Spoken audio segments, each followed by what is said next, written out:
1. Kalender Wilayah Surgawi, Musim Gugur tahun 9999, Laut Timur, Kota Qingzhou. Qingzhou Academy adalah tempat suci di kota Qingzhou. Lebih separuh daripada individu terkuat dari keluarga terkaya dan klan paling terkenal telah menghadiri akademi ini. Oleh itu, warga Qingzhou bangga dapat mengembangkan diri di sana. Sekiranya ada peluang untuk hadir di akademi, mereka pasti akan belajar dengan tekun. Namun, nampaknya tidak semua orang merasa seperti ini. Di sebuah kelas di akademi itu, ada seorang pemuda sedang tidur lena di mejanya.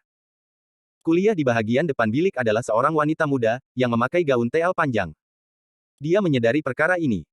Gelombang kemarahan melintas di wajahnya ketika dia menuju ke arah pemuda itu, yang sedang tidur nyenyak. Qin Yi berusia 17 tahun, dan murid rasmi akademi, dan juga pensyarah bagi pengikut mazhab luar. Dia dikurniakan wajah yang cantik dan tubuh yang memikat. Di kelas, semua mata mengikuti Qin Yi ketika dia bergerak. Walaupun dia marah, setiap pergerakannya dibuat dengan elegan. Lelaki ini lagi. Saya tidak percaya dia tertidur semasa kuliah senior Sister Qin lagi. Nampaknya seakan-akan kelas yang lain tidak menyadari rekan sekelas mereka yang sedang tidur, sampai ketika itu. Ramai di antara mereka tidak tahu mahu berkata apa. Ini jelas bukan kali pertama mereka menyaksikan ini. Kakak senior Qin adalah permen mata yang serius. Saya tidak tahu bagaimana lelaki itu boleh tidur, bisik rekan sekelasnya. Di antara semua pensyarah, Qin Yi sudah pasti paling populer. Sebab mengapa ia dapat dibuktikan sebaik sahaja seseorang menatapnya. Dia dianggap sebagai dewi oleh banyak orang. Ceramahnya selalu dibuat ke kelas yang penuh sesak. Tertidur di kelas Qin Yi nampaknya tidak mungkin. Langkah Qin Yi terasa ringan. Dia tiba di sisi pemuda itu tanpa mengeluarkan suara. Berdiri di depan meja sambil menatap wajahnya dengan tidur nyenyak, wajahnya yang cantik membeku. Ye Futian, suara lembut berkata. Namun, suara itu bukan Qin Yi. Ia datang dari belakang Ye Futian. Seolah-olah dia telah mendengar namanya disebut, tubuh Ye Futian bergerak sedikit. Dengan tangan yang memegang kepalanya, dia perlahan-lahan membuka matanya. Melalui penglihatannya yang kabur, dia dapat menghasilkan dua puncak bulat. Besar sekali, Ye Futian bergumam tanpa sadar. Suaranya sangat lembut, dan dia hanya bergumam pada dirinya sendiri, dalam persekitaran yang sunyi seperti ini, namun komennya yang tidak dijangka didengar dengan jelas dan jelas oleh seluruh kelas. Dalam sekelip mata, semua orang membeku, lalu segera marah lagi. Saya tidak boleh mempercayainya. Bagaimana dia secara terbuka tidak menghormati saudara senior Qin? Bajingan ini tidak tahu malu. Pandangan semua orang tertuju pada Ye Futian, menusuknya seperti pedang tajam, yang menyebabkan dia menggigil. Dia dapat merasakan ada sesuatu yang tidak kena. Dia mengalihkan pandangannya ke atas dan menjauh dari pandangan indah di hadapannya. Matanya mendarat di wajah yang indah seperti batu giok, tetapi juga penuh dengan kemarahan. Ye Futian tercengang. Itu adalah Qin Yi. Bukankah King Sui memanggilnya? Berbalik, dia melihat cahaya mata seorang gadis berusia 15 tahun yang kelihatan tidak bersalah. Ye Futian melirik gadis muda itu dan segera mengumpat di bawah nafasnya. Dia pernah dimainkan.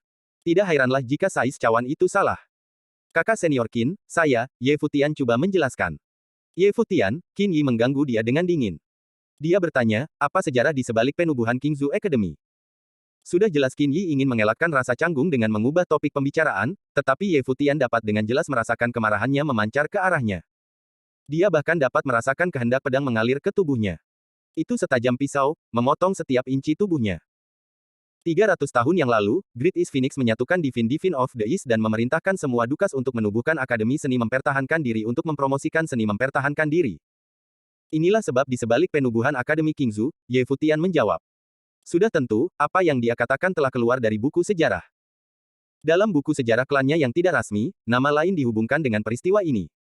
Walau bagaimanapun, nama pantang larang ini tidak boleh ditunjukkan. Apa jenis pekerjaan yang terlibat dengan pembangunan? Qin Yi meneruskan pertanyaannya. Pembangunan dapat dibahagikan kepada seni mempertahankan diri dan seni ramalan, jawab Ye Futian. Perkembangan seni mempertahankan diri dikaitkan dengan pekerjaan seperti pahlawan, ksatria, pendekar pedang, dan sebagainya. Perkembangan dalam seni ramalan melibatkan pekerjaan seperti penyihir, alkemis, perisai, dan sebagainya. Mages juga boleh dibahagikan kepada subkategori. Tentu saja, ada juga orang yang berbakat secara semula jadi dan memilih untuk mengusahakan kedua-dua seni tersebut. Sepertinya kamu melewatkan satu jenis pekerjaan, kata Qin Yi dengan sungguh-sungguh. Saya tidak mungkin terlepas apa-apa, kata pemuda itu dengan wajah yang berseri-seri. Prefektur Surgawi mengakui penyihir mandat sebagai pekerjaan yang paling kuat dari semua, karena mereka memiliki hadiah dari langit. Sebilangan besar dari mereka yang memiliki hadiah langka adalah penyihir mandat. Tukang sihir, ahli binatang, dan ahli nujum, misalnya. Tidak kira bentuk seni mana memutuskan untuk mengejar, mereka mampu mengatasi yang lain. Semua orang di dalam kelas tertumpu pada kata-kata Ye Futian. Menjadi ahli tukang sihir adalah pekerjaan legenda. Mereka beroperasi berdasarkan kehendak langit dan diberkati oleh langit juga. Bukan hanya itu, tetapi juga penyihir mandat yang paling biasa memiliki kemampuan bawaan untuk seni bela diri dan seni ramalan. Qin Yi melirik pemuda di hadapannya, terkesan. Namun, dia masih marah. Dia berkata, saya tidak menyangka Anda akan mengetahui banyak hal tentang ini. Baiklah, kata Ye Futian sambil memandang Qin Yi. Saya seorang penyihir mandat. Of. Tidak jauh, seorang pemuda mulai tersedak di atas airnya, dan sekarang terbatuk-batuk ribut. Banyak pasang mata memandang Ye Futian seolah-olah dia gila. Semua orang mula berpikir bahwa mungkin tidak tahu malu. Ye Futian adalah watak legenda di sekolah, dan ketenarannya pantas. Dia bukan saja tidak menghormati saudara senior Qin di depan umum, tetapi dia sekarang secara palsu mengaku sebagai ahli sihir mandat. Mungkinkah dia melakukan ini untuk menarik perhatian kakak senior Qin? Dia pikir siapa dia? Selama 3 tahun berkembang di akademi, dia telah terjebak di koleksi pesawat tahap pertama pembangunan, kebangkitan. Badannya lemah. Sudah jelas bahwa dia belum sampai ke enhancement plan. Bagaimana orang yang kalah ini boleh mengaku sebagai penyihir mandat? Bagaimana mungkin dia tidak tahu malu? Dada Qin Yi berdenyut lagi. Sungguh pemandangan yang luar biasa. Dia memandang Ye Futian dengan marah.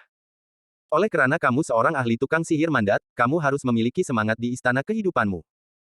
Bebaskan semangat istana kehidupanmu dan buktikan kata-kata kamu benar. My life spirit masih dalam tidur nyenyak, tidak dapat dipanggil. Itu juga alasan mengapa saya tertidur di kelas, jawab Ye Futian dengan tenang. Ye Futian. Qin Yi memanggil tiba-tiba. Matanya yang cantik menusuk ke arah pemuda yang menghadapnya. 3 tahun yang lalu, Anda tiba di akademi sebagai budak lelaki berusia 12 tahun. Pada masa itu, saya melihat pemeriksaan bakat masuk sebagai murid mazhab luar. Kemampuan Anda untuk melihat ki spiritual berada di tahap tertinggi, mengejutkan akademi. Walaupun mendapat banyak tenaga pengajar, Anda tidak membuat peningkatan dalam melepasi tahap kebangkitan pertama selama 3 tahun terakhir. Setelah menghabiskan hari-hari Anda dengan bersantai, tidak memperhatikan semasa kelas, adakah Anda telah berkembang sama sekali? Secara palsu mengaku sebagai ahli sihir mandat, menjadikannya sebagai alasan untuk tidur di kelas. Dalam 3 tahun ini, sama ada peperiksaan spring quarter atau peperiksaan quarter musim gugur, Anda selalu berhenti dari ujian, secara otomatis menjadikan Anda terakhir dalam ranking di seluruh akademi. Ye Futian, adakah Anda benar-benar tidak merasa malu? Mengikuti kemarahan Qin Yi yang marah adalah bilik darjah yang sunyi. Ia sangat sunyi sehingga Anda dapat mendengar jatuhan pin. Semua orang memerhatikan Qin Yi sambil marah. Rasanya ini pertama kali ada di antara mereka yang melihatnya seperti ini.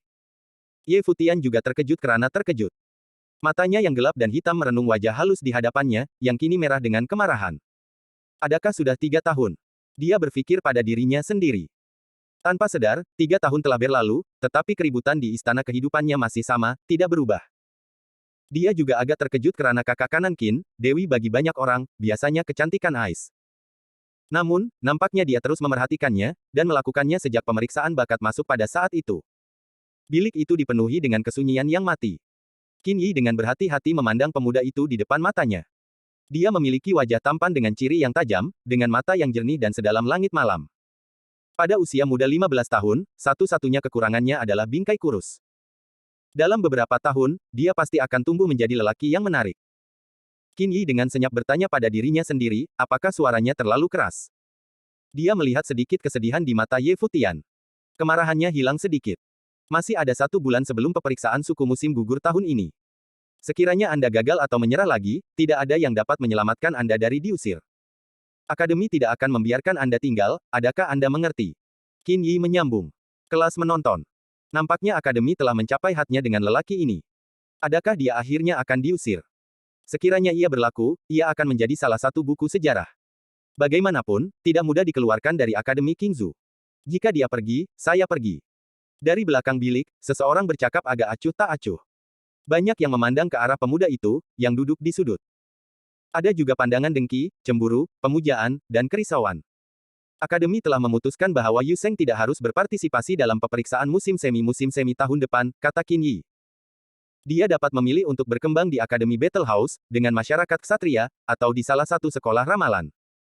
Masa depannya tidak dapat dikaitkan denganmu. Kamu hanya akan menahannya. Qin Yi memandang Ye Futian dan menghela nafas. Yu Sheng dan dia ditakdirkan untuk menuju kedua arah yang terpisah. Pegang dia kembali. Sudut mulut Ye Futian melengkung menjadi senyuman lembut, menampakkan sedikit sinis. Diam, kata Yu Sheng dari belakang bilik. Dia berdiri, matanya menembak belati ke arah Qin Yi. Duduklah, Ye Futian berkata ringan, tidak berpaling memandang Yu Sheng.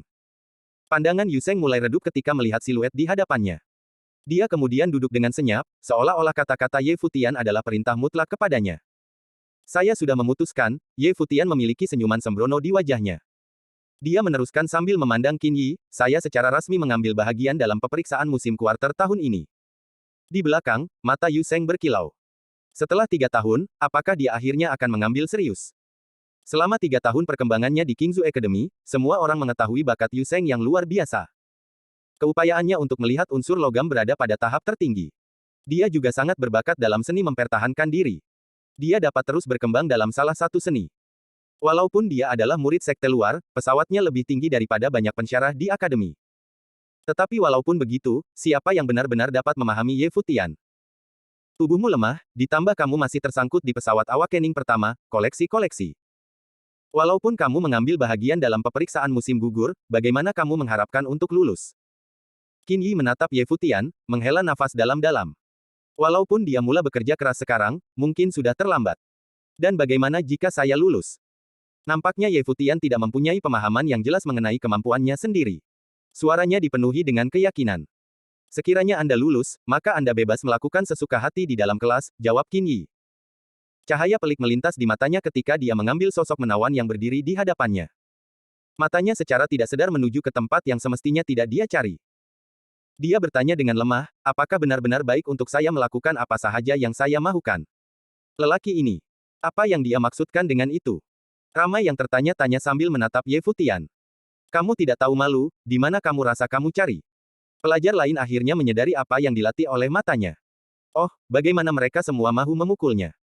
Bagaimana mungkin dia masih mengatakan hal-hal yang tidak sopan kepada kakak senior Qin? Secara semula jadi, Qin Yi juga memperhatikan tatapan Ye Futian. Rasa kasihan yang sedikit untuknya mati dalam sekelip mata. Matanya yang cantik melirik Ye Futian dengan kemarahan sekali lagi. Dia menggigit bibir dan menjawab soalannya. Apa sahaja yang Anda mahukan? Terima kasih sudah menonton video ini. Jangan lupa like, komen, dan subscribe.